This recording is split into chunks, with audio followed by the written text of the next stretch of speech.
ever get that feeling? Like when you know you should be doing something, but Oh, yeah. anything else sounds better. Right. Like even just like alphabetizing your spice rack suddenly seems Totally. hugely It's like appealing. a magnet pulling you away from Yeah. that thing you need to do. And you know you've got to do the thing. You know it, but the pull is strong to just Yeah. not. Well, if that sounds familiar, you are not alone. We're diving into that very feeling today. Procrastination. We're talking all about procrastination. One of humanity's, Favorite pastime. maybe not favorite, but certainly common. Definitely common. And to guide us, we've got this piece called The Art of Procrastination. Which I have to say is a pretty intriguing title. Right.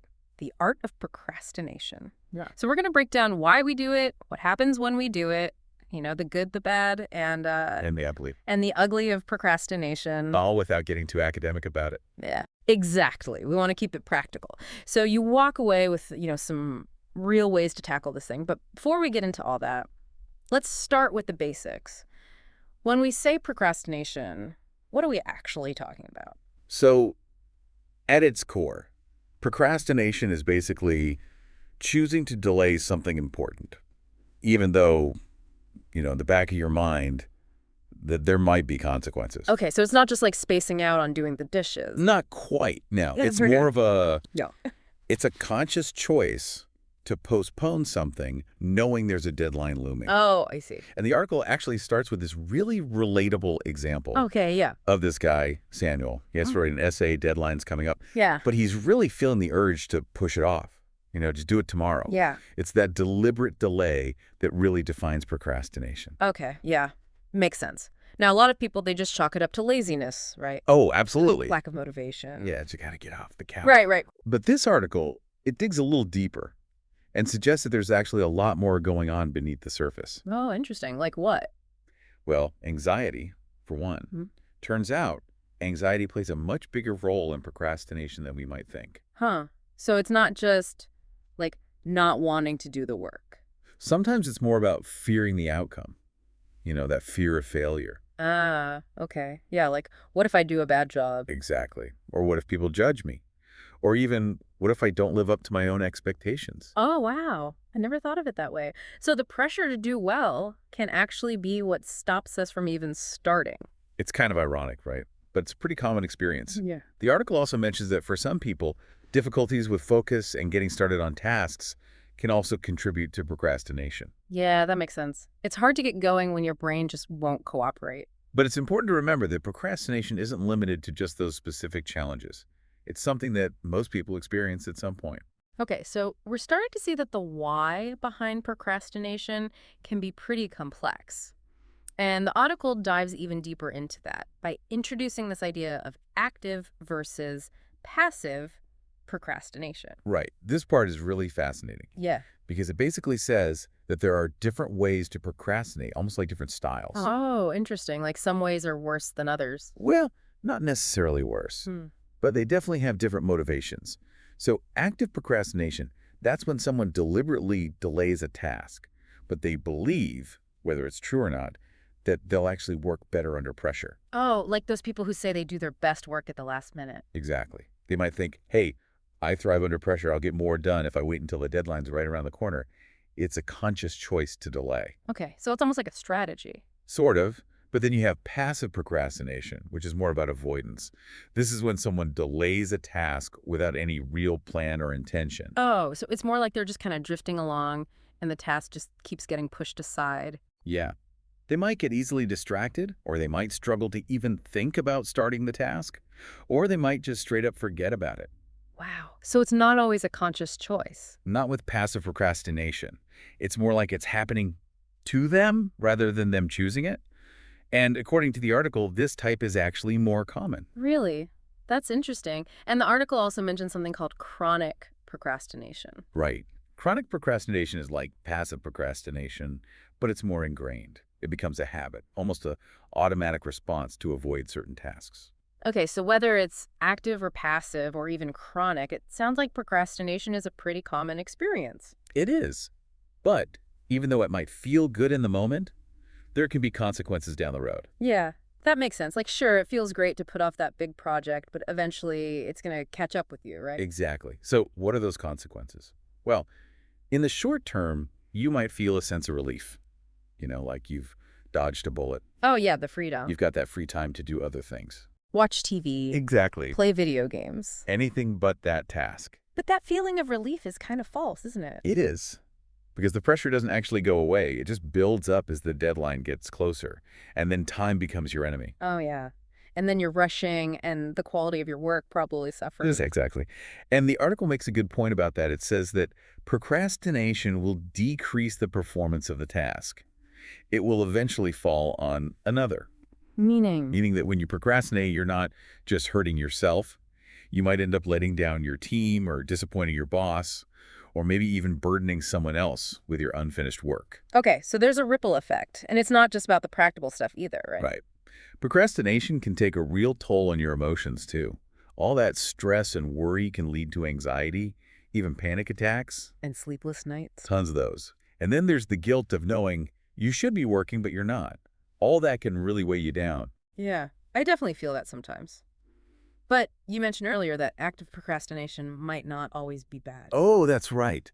The article does bring up the idea that intentionally delaying one task might free up your time and mental energy to focus on other things. So it's possible to be strategic about procrastination.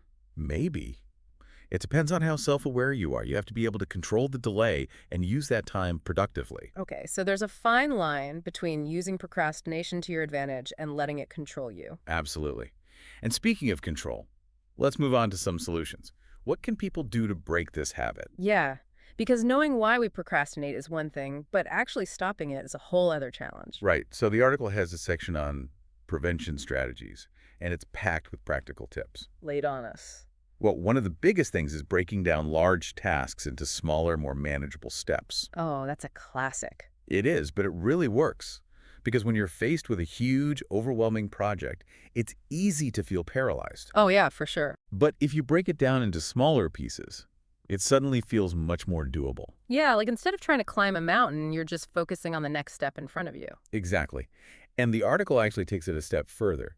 It suggests that we should focus on deciding on the very next small action we can take. Okay, so not just breaking down the task, but really zeroing in on that one specific action you can do right now. Right. It's about building momentum. Once you take that first step, it becomes easier to keep going. Makes sense. And the article also emphasizes the importance of having a plan. Yes, having a plan is crucial. Some kind of structure. It helps you stay organized and on track. Now, the article does mention that prioritizing tasks isn't always the most effective strategy. Really? Why not? I thought that was like procrastination 101. It can be helpful for some people, but for others, the act of prioritizing can actually become another form of procrastination. Oh, wow. That's meta. It is. You spend so much time organizing and planning that you never actually get around to doing the work. Okay, so it's a double-edged sword. You got to find what works for you. Exactly. Now, the article also brings in some expert advice. One expert, Dean Bokhari, suggests that we try to minimize distractions by creating a dedicated workspace. Okay, like a home office? It could be a home office or even just a corner of your living room. The key is to have a space that's specifically for work. And keep all the distractions out. As many as you can. Bokhari actually says something like, make it a place where you can't reach your phone without walking or moving. So basically put your phone in another room. Exactly. Because, let's be honest, our phones are like black holes for our attention. For sure, I can get lost in my phone for hours. We all can. Yeah. So creating that physical separation can really help you stay focused. Makes sense. What other advice does the article have? Well, another expert, Cameron May, he recommends starting tasks early and working on them quickly. Oh, like get ahead of the curve. Exactly. The idea is to prevent that feeling of pressure from building up. He even suggests listening to music while you work to help manage distractions and stay focused. Huh. Interesting. So it's a combination of planning ahead, minimizing distractions, and finding ways to stay motivated. Right. It's about taking control and creating an environment that supports productivity. Okay, so we've covered the why, the consequences, and some potential solutions. But I'm curious, just how common is procrastination? Is it just a small percentage of people who struggle with this? Not at all. In fact, the article highlights that it's incredibly common, especially among college students. Really? How common are we talking? We'll get this, between 80 and 95% of college students admit to procrastinating at some point. Wow, so almost all of them. Pretty much. And around 50% of students actually identify as procrastinators. Wow, so it's not just a one-time thing for them, it's a regular pattern. Right. And it's not just students either. The article says that around 20% of adults are chronic procrastinators. Wow, that's a lot of people. It is. And here's another interesting stat. For about 50% of people, procrastination takes up somewhere between 1 and 1.5 hours of their day. Wow, that's a significant chunk of time. It is. So all this to say, procrastination is a widespread issue. Definitely. Okay, so as we wrap up our deep dive into the art of procrastination, what's the big takeaway here? Well, the article makes it clear that procrastination is a serious problem for many people. It highlights that cycle of short-term relief, followed by increased pressure, anxiety, and potentially even poorer performance. Right, so it's not just a harmless quirk. Not at all. But the good news is that there are ways to address it. The article emphasizes that we can use strategies to break free from this cycle and become more productive. Yeah, we talked about some of those strategies, breaking down tasks, minimizing distractions, planning ahead, and finding ways to stay motivated. Exactly. The key is to be aware of your own procrastination habits and then take steps to change them. And the article ends with a pretty powerful statement. It says, procrastination is bad, so don't let it get in your way. That's a good one. So, to sum it all up, we've learned that procrastination is more than just laziness. It often stems from anxiety, fear of failure, and even the pressure to be perfect. And it can manifest in different ways, from actively delaying tasks to passively avoiding them. But no matter what form it takes, procrastination can have negative consequences. It can lead to stress, anxiety, guilt, and even poorer performance, But the good news is that there are concrete steps we can take to overcome it. like breaking down tasks, creating a dedicated workspace, and finding ways to stay motivated. So here's a final thought for you. Think about your own procrastination habits. Do you tend to be more active or passive in your approach? And what's one small thing you can do today, not tomorrow, but today, to start shifting that balance? Baby steps. Exactly. Because even the smallest action can create momentum and help you break free from the procrastination cycle. And who knows, maybe you'll even find yourself alphabetizing that spice rack a little less often. Maybe.